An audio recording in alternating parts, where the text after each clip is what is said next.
nama saya Muhammad Reza Irwan Saputra dari Universitas Islam Makassar atau UIM, Teknik Informatika kelas A1 dengan NIM 2502401411. Kali ini saya akan menjelaskan atau mengerjakan tugas dari mata kuliah Orkom, yaitu Organisasi Komputer, yang dibimbing oleh dosen Pak Fahri. Ya, langsung saja saya akan menjelaskan tentang komponen-komponen yang ada pada komputer. Ya. Komponen yang pertama ada CPU. CPU yang ini, guys, bisa dilihat ini.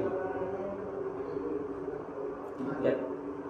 Ini adalah CPU dan ini adalah motherboard. Ya. Baik, nanti saya akan jelaskan satu persatu. Jadi yang pertama saya akan jelaskan adalah CPU. Apa itu CPU? Ya, baik. CPU atau Central Processing Unit.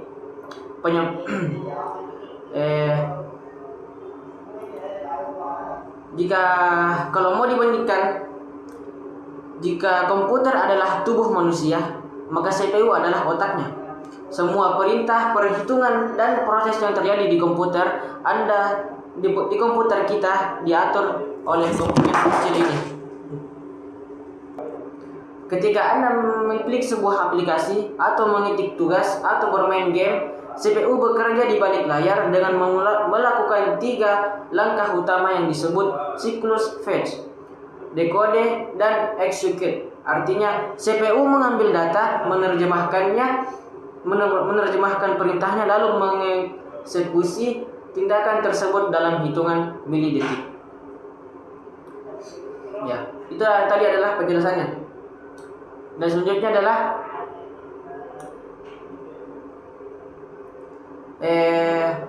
istilah-istilah yang ada pada CPU. Istilah pertama adalah clock speed, yaitu menentukan seberapa cepat CPU memproses satu tugas. Yang kedua adalah core, menentukan seberapa banyak tugas yang bisa dikerjakan secara bersamaan, multitasking, dalam kurung multitasking. Semakin banyak core-nya, semakin tangguh komputer tersebut menjalankan program-program berat secara simultan tanpa lag. Kesimpulannya, tanpa CPU yang mumpuni, secanggih apapun komponen lainnya, komputer tidak akan bisa berpikir dan menjalankan fungsinya dengan baik. Ya. Baik, yang kedua ada motherboard. Komponen kedua adalah motherboard. Teman-teman bisa dilihat di sini. Ini tadi adalah CPU dan ini adalah motherboard. Semua ini adalah motherboard. Bisa dilihat. Ya.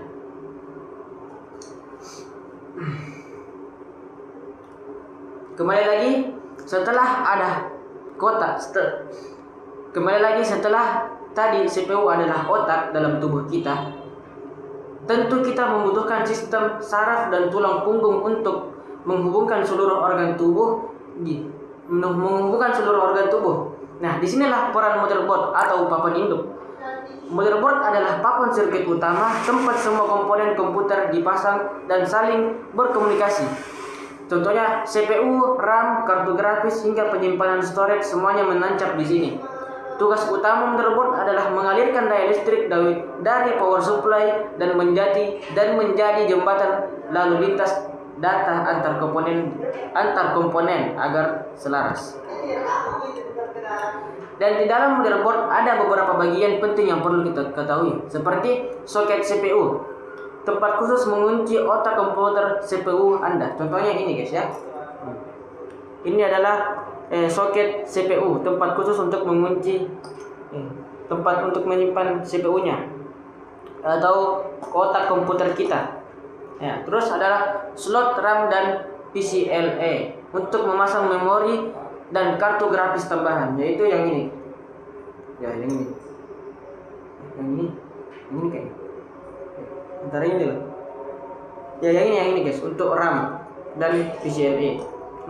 Yaitu untuk memasang memori dan kartu grafis tambahan. Dan yang terakhir adalah chipset. Ini adalah pengatur lalu lintas utama yang menentukan fitur apa saja yang didukung oleh komputer tersebut, seperti kecepatan transfer data atau kemampuan overclocking. Jadi, Jika Anda ingin merakit atau membeli komputer, motherboard adalah pondasinya. Pondasi yang kokoh dan tepat akan memastikan seluruh komponen bekerja dan performa maksimal dan stabil. Ya. Dan yang terakhir ada dan komponen yang ketiga ada storage. Storage apa ya? Share. Mana itu? Ya, ini adalah storage, teman-teman. Lihat, ini adalah storage. Storage atau media penyimpanan. Sederhananya, jika CPU adalah tempat memproses data saat ini, maka storage adalah lemari arsip besar tempat kita menyimpan sistem operasi, aplikasi, foto, video, dan dokumen untuk jangka panjang. Penting untuk dicatat bahwa storage berbeda dengan RAM. RAM hanya menyimpan data sementara saat komputer menyala, sedangkan storage menjaga data Anda tetap aman bahkan setelah komputer dimatikan. Saat ini ada dua jenis teknologi storage yang paling populer. Yang pertama ada HDD atau hard disk drive. Teknologi lama yang menggunakan piringan magnetik berputar. Kelebihannya adalah kapasitasnya yang sangat besar dengan harga yang lebih murah, namun jalannya lebih lambat dan rentan rusak jika terkena guncangan. Kedua ada SSD, yaitu solid state drive. Teknologi modern tanpa bagian yang bergerak menggunakan memori kilat atau flash memory. SSD jauh lebih cepat, bisa 5-10 kali lipat kecepatan HDD. Menggunakan SSD membuat proses booting komputer atau membuka aplikasi terasa instan. Ya. Dan komponen yang keempat ada komponen yang keempat adalah power supply. Baik, selanjutnya adalah power supply. Bisa dilihat di sini. Ya. Power supply unit atau biasa disingkat PCU. Jika komputer adalah tubuh manusia, maka PCU adalah jantungnya yang memompa darah berupa daya listrik ke seluruh organ komputer. Tugas utama PCU adalah sebenarnya sebagai penerjemah arus listrik. Listrik yang keluar dari colokan dinding rumah kita adalah arus bolak-balik atau AC. Dengan tegangan tinggi, komponen komputer tidak bisa menerima arus ini karena terlalu besar dan tidak stabil. Nah, disinilah PCU bekerja keras untuk mengubah arus AC tersebut menjadi arus searah atau arus DC. Dengan tegangan rendah, yang aman bagi komponen sensitif seperti CPU dan motherboard.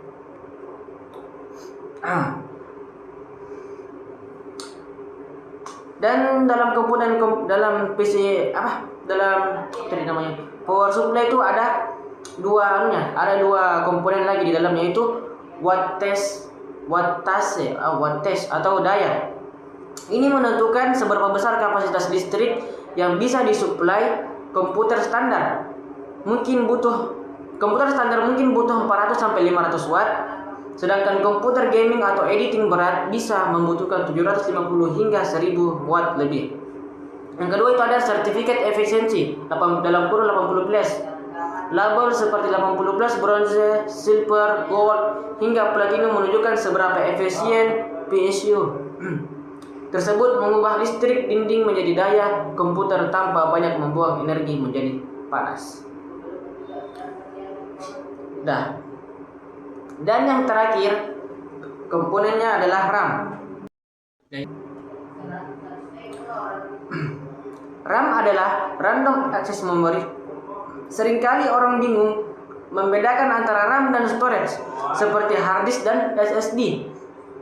Jika storage yang kita bahas tadi adalah lemari arsip besar di gudang, maka RAM adalah meja kerja kita sehari-hari. RAM adalah memori penyimpanan super cepat yang bersifat sementara atau volatil. Artinya, RAM hanya menyimpan data selama komputer dalam posisi menyala dan menjalankan program ketika komputer dimatikan.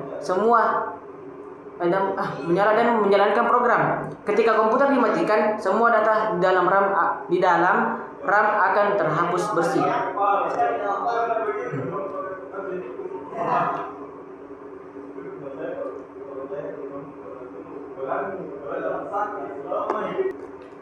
Dan jika kapasitas RAM Anda kecil, misalnya hanya meja kecil atau meja-meja kecil, maka Anda hanya bisa membuka sedikit aplikasi dalam satu waktu. Ketika meja itu penuh dan Anda memaksa membuka aplikasi baru atau menempatkan beberapa benda-benda di meja kecil Anda seperti piring, bola dan lain-lain, maka akan penuh, tidak bisa, atau tumpah atau berantakan dan sebagainya. Begitu juga dengan RAM. Jika penuh dan Anda memaksa membuka aplikasi baru, maka komputer akan mulai terasa lambat atau lag karena CPU harus terus-menerus bolak-balik mengambil data ke gudang penyimpanan yang lebih lambat.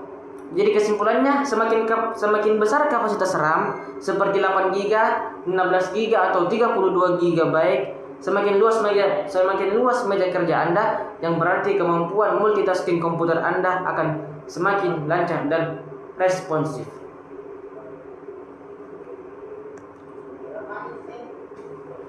Ya, mungkin itu saja yang sempat saya sampaikan. Ya, lebih dan kurangnya mohon dimaafkan.